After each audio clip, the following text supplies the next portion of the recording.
Bapak Ibu, saudara-saudari yang terkasih, rekan muda juga yang sedang menyaksikan acara Simfoni Mater Dei pada malam hari ini.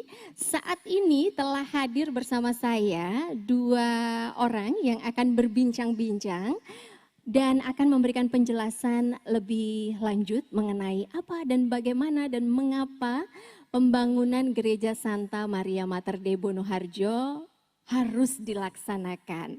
Nah, untuk itu saat ini telah hadir, yaitu yang pertama adalah Romo Heribertus Supriyadi PR, Vikaris Parokial Paroki Administratif Santa Maria Mater Dei Bonoharjo. Selamat malam Romo Supri. Selamat malam. Sehat selalu ya Romo? Sehat. Sehat, baik. Dan selain Romo Supri juga bersama kita telah hadir Ibu Teresia Satiem atau Ibu Sati. Sugeng dalu Ibu. Sehat Ibu? Sehat. Sehat Nje, monggo mikrofonnya bisa digunakan Ibu. Nje, nanti kita akan berbincang-bincang dengan Romo Supri dan juga Ibu Sati. Namun kita akan menyimak tayangan yang berikut ini terlebih dahulu.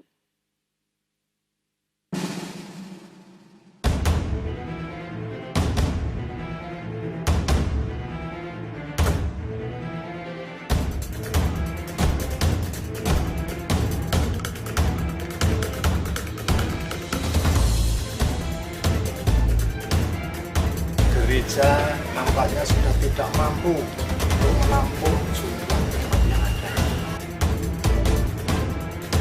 Nah, proses perizinan ini tidak mudah yang seperti kami harapkan.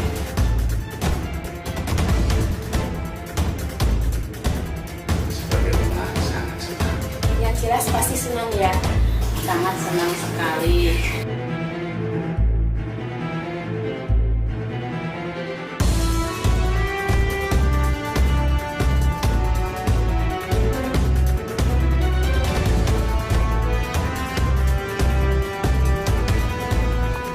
Umat Bonoharjo sudah lama merindukan dan mengimpikan gereja yang baru. Mengingat ada isu pelebaran jalan, di mana gereja lama berjarak kurang dari 5 meter dari bahu jalan. Kalau ada pelebaran, gereja mau tidak mau harus dimundurkan. Maka sejak tahun 2015 umat sudah berproses dengan pengadaan lahan dan berproses pula untuk mewujudkannya dengan penggalangan dana. Namun dalam perjalanan proses pengadaan tanah tidaklah mudah, banyak kendala yang dialami. Hingga akhirnya umat pun sedikit merasa menurun semangatnya karena sehari ini gawe gereja ini kok ralek terwujud. Maka di tahun 2021 awal panitia sepakat untuk memulai pembangunan ini apapun yang terjadi. Meskipun dana belum mencukupi, meskipun proses pengadaan tanah dan pengurusannya belum selesai, namun kami memberanikan diri untuk memulainya dan mewujudkannya, untuk kembali menumbuhkan semangat umat dan cita-cita bersama membangun gereja yang baru ini. Maka sekarang inilah yang terjadi. Gereja sudah mulai terwujud, mulai terbentuk, umat tergugah kembali semangatnya, dan kami bersama-sama bersatu baik dalam doa, dalam usaha, dalam upaya mewujudkan gereja ini. Maka harapannya di tahun 2021 ini gereja sudah selesai. Terima kasih atas dukungan Anda semua.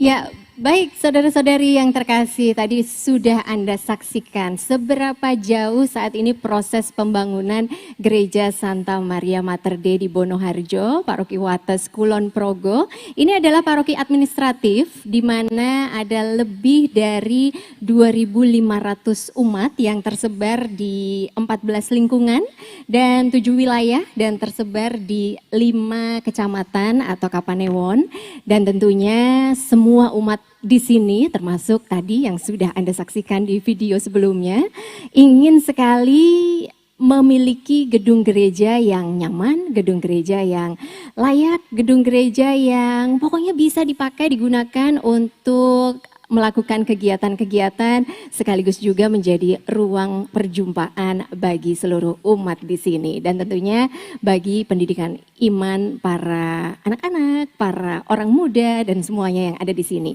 Nah, untuk itu Bapak Ibu, saudara-saudari sekalian, kita akan berbincang lebih lanjut dengan Romo Supri terkait dengan pembangunan Gereja Santa Maria Mater Dei Bonoharjo ini.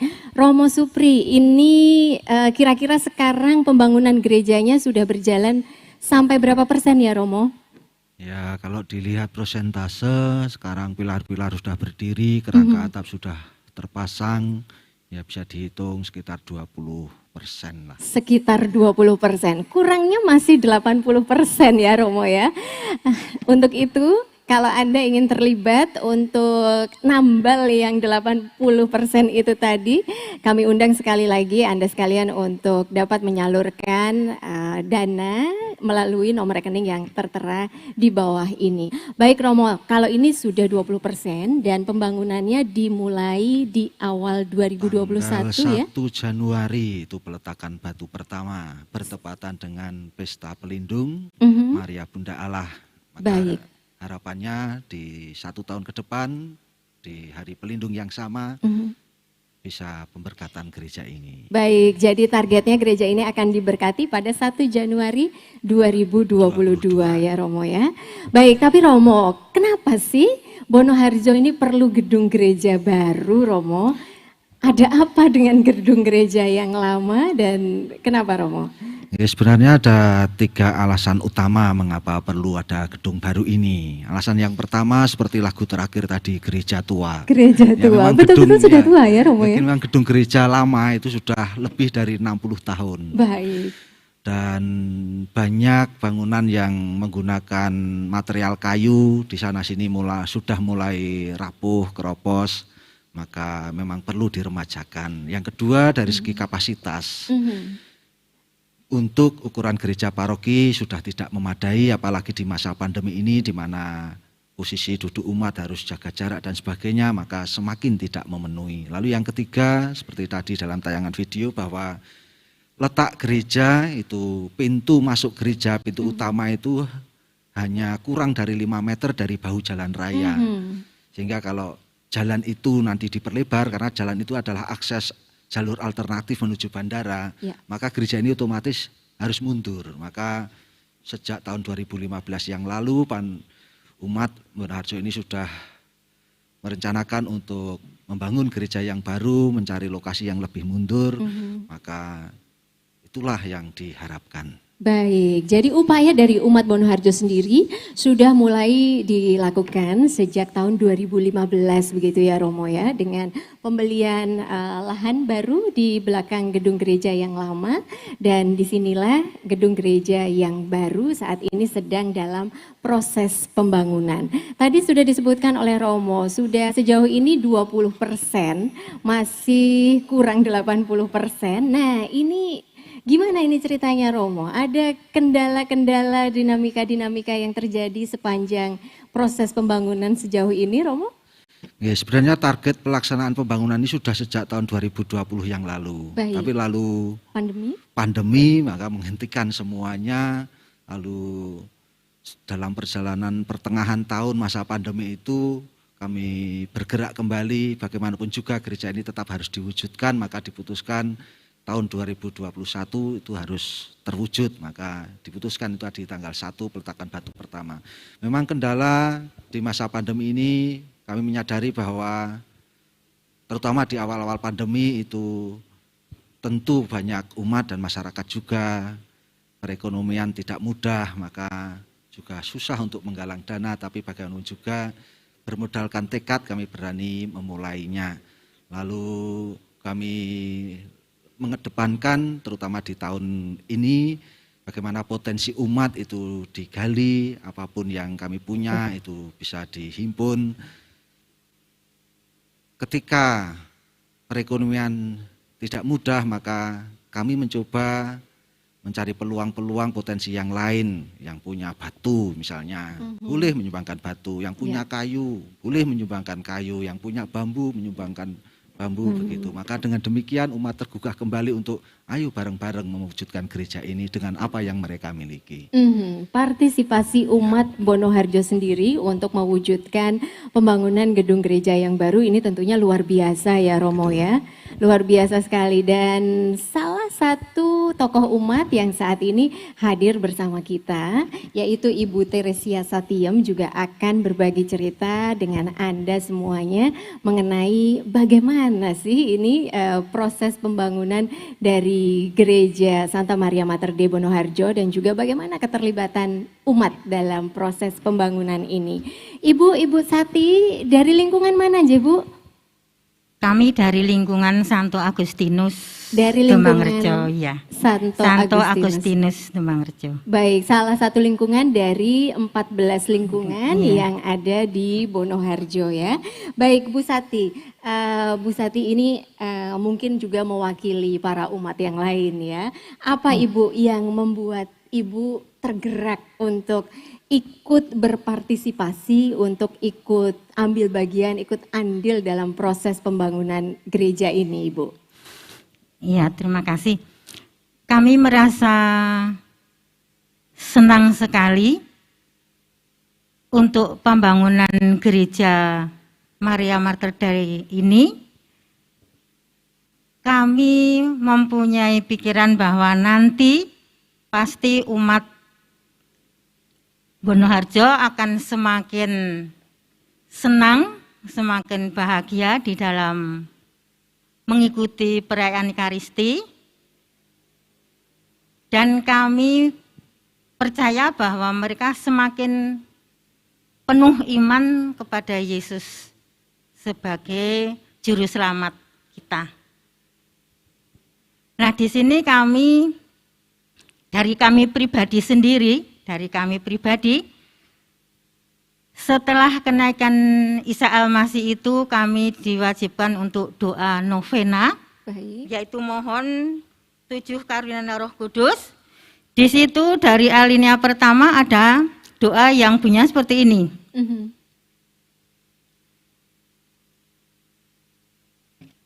Datanglah ya Roh Kudus, datanglah ya Roh Hikmat, turunlah atas diri kami, ajarlah kami menjadi orang bijak, terutama agar kami dapat menghargai, mencintai, dan mengutamakan cita-cita surgawi. Kemudian yang alinea yang kelima ada kata-kata seperti ini.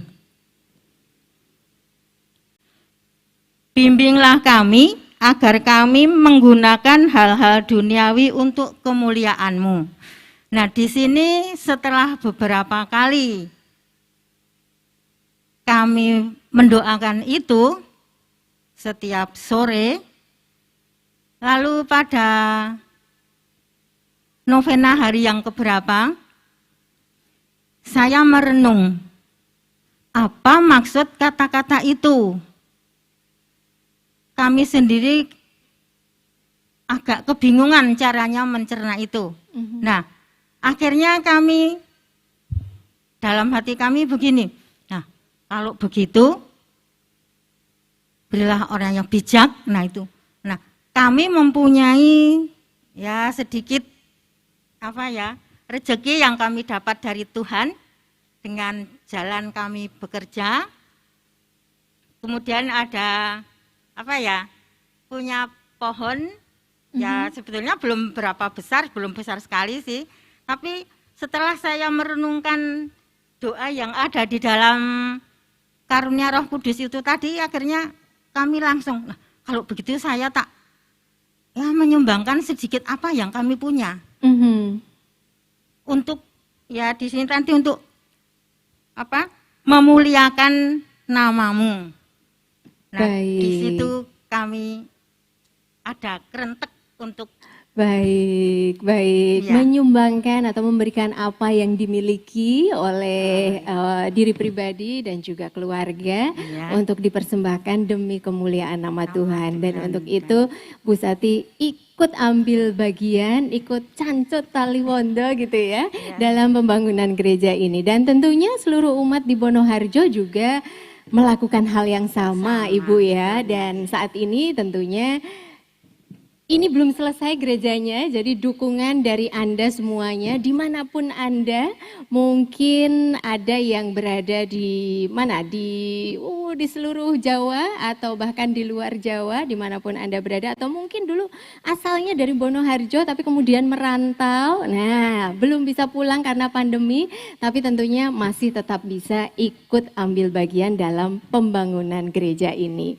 Bu Sati, kalau boleh diceritakan Ibu, dulu ini ya waktu di gereja yang lama gitu ya, tentunya dinamika kegiatan umat di gereja itu juga gayeng gitu ya Bu Sati ya. Ada apa saja yang ada di Bonoharjo ini? ya menurut apa ingatan kami ya pada waktu itu mulai dari kami sekolah di sini tahun 1968 atau berapa itu kami masih di SD Bonoharjo sini toh seperti tadi dikatakan bahwa gerejanya masih sangat memperhatikan. Nah waktu itu memang betul bahwa gereja ini bersamaan dengan SD. Jadi setiap hari Sabtu kami murid-murid itu pada kerja bakti untuk mengatur meja Dipinggirkan gitu dipinggirkan ya, ya terus ditumpuk lalu dingklek-dingklek itu kita atur untuk besok pagi misa. Nah, kemudian hari Senin kita datang pagi-pagi sekali untuk mengatur lagi meja-meja yang kemarin kita tumpuk kita untuk jadi bagi kelas di lagi. kelas-kelas lagi. Baik. Nah, ya begitu. Baik, banyak kenangan ya Bu Sati ya, banyak dengan kenangan sekali dengan adanya apa gereja yang dulu itu. Iya, tapi tentunya karena kebutuhan saat ini gedung gereja yang baru juga dibutuhkan begitu ya Ibu ya. Ya baik, terima kasih Bu Sati. Romo, kalau sejauh ini Romo ke depan atau ya saat ini juga sudah mulai berjalan mungkin, strategi apa yang ditempuh Romo untuk mewujudkan gereja yang baru ini?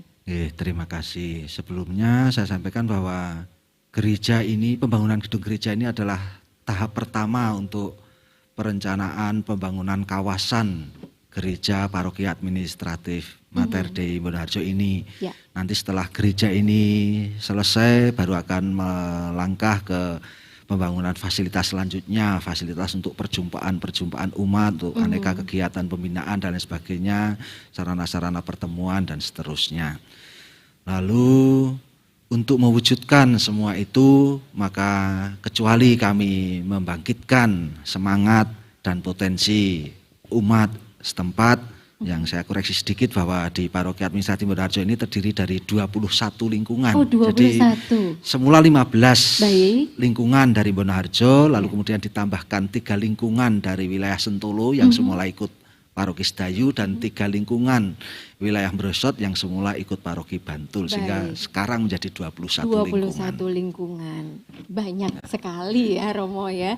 Baik, tapi kalau sejauh ini Romo, ini kalau kita karena malam hari ini adalah malam penggalangan dana, tentunya pembangunan gedung gereja tentu saja membutuhkan dana yang tidak sedikit ya Romo ya. Sejauh ini apa saja dari kebutuhan pembangunan kawasan gereja ini yang sudah tercover dan apa yang belum, dan kira-kira seberapa besar jumlah dana yang masih dibutuhkan Romo untuk sampai semuanya 100% jadi gitu. Terima kasih. Tadi saya sampaikan bahwa kecuali mengembangkan dan menggali potensi umat setempat, kami tentu juga membuka hati semua pihak yang berkehendak baik dan beritikat baik untuk membantu kami mewujudkan gedung gereja dan sarana-sarana pendukungnya.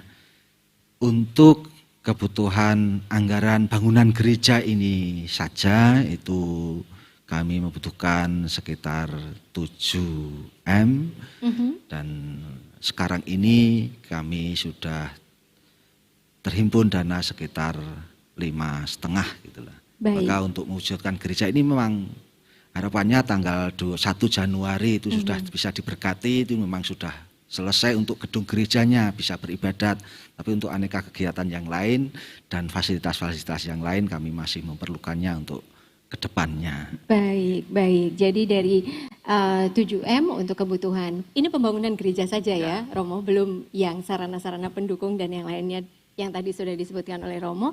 Dan saat ini dana yang sudah terkumpul adalah 5,5M. Jadi kira-kira masih kurangnya 1,5 M begitu ya Romo ya. Mudah-mudahan malam hari ini bisa terkumpul segitu ya Romo. Alhamdulillah. Baik, untuk itu sekali lagi saudara-saudari terkasih, silahkan kalau Anda memang tergerak hatinya untuk mewujudkan apa yang menjadi impian para umat di Bonoharjo, silahkan langsung saja salurkan berkat yang selama ini telah Anda terima ke nomor rekening di bawah ini, langsung saja. Dan baik, mungkin ini ke Bu Sati sekali lagi yang terakhir Ibu, apa harapan Ibu kalau gerejanya sudah jadi, lalu sudah ada sarana-sarana pendukungnya juga, bagaimana harapan Bu Sati? Harapan kami pribadi, semoga gereja ini tetap berdiri kukuh, teguh, dan tetap ada pemeliharaan serta perawatan yang baik, sehingga semua umat nyaman untuk mengikuti perayaan Ekaristi dan juga kami masih mengharap dari teman-teman mungkin yang sukses, yang sudah berhasil, supaya bisa menyisihkan semua ini yang berasal dari Tuhan, kembalikan untuk Tuhan lagi. Baik, itulah ajakan Bu Sati sebagai wakil umat dari Paroki Bonoharjo dan tentunya sambutan baik dari Anda semuanya atas ajakan tersebut. Sungguh merupakan berkat yang luar biasa, sungguh sangat kami nantikan. Romo, singkat saja terakhir Romo, harapan Romo dengan diselenggarakannya acara pada malam hari ini? Kami berharap bahwa melalui acara malam hari ini, para pemirsa dimanapun jenengan berada, monggo untuk membuka hati, membantu kami semua umat di Paroki Administratif Bonoharjo ini. Donasi bisa disalurkan melalui nomor rekening yang telah tersedia, ataupun bentuk-bentuk bantuan yang lain, seperti halnya umat di sini ada bantuan-bantuan material, bantuan-bantuan yang berupa sarana-sarana pendukung, kami pun juga sangat terbuka untuk menerimanya. Baik, baik Romo. Untuk Anda yang akan menyalurkan donasinya, kembali saya sampaikan nomor rekening yang bisa digunakan untuk menyalurkan donasi adalah BCA dengan nomor rekening 8025145085 atas nama Petrus Nugroho Agung atau Stefanus Harwanto, dan bisa juga melalui Bank Mandiri dengan nomor rekening 1370011892672 atas nama Panitia Renovasi Gereja Santa Maria Mater Dei Bonoharjo. Matur nuwun Bu Sati, matur nuwun Romo Supri. Terima kasih. Sama-sama, terima kasih. Mudah-mudahan apa harapan kita agar gedung gereja ini segera terwujud, segera dapat digunakan oleh umat di Bonoharjo, ya bisa segera terrealisasi. Baik, baik pemirsa, kita akan melanjutkan lagi Simfoni Mater Dei sampai nanti ya, pokoknya sampai malam, tenang aja. Jadi jangan kemana-mana, Anda silakan tetap tetap bersama dengan keluarga Anda di depan layar televisi atau layar HP Anda, dan kembali Simfoni Mater Dei akan terus mengajak Anda untuk menyalurkan donasi bagi pembangunan desa, pembangunan gereja maksud saya, pembangunan gereja Santa Maria Mater Dei Bonoharjo, Wates, Kulon Progo.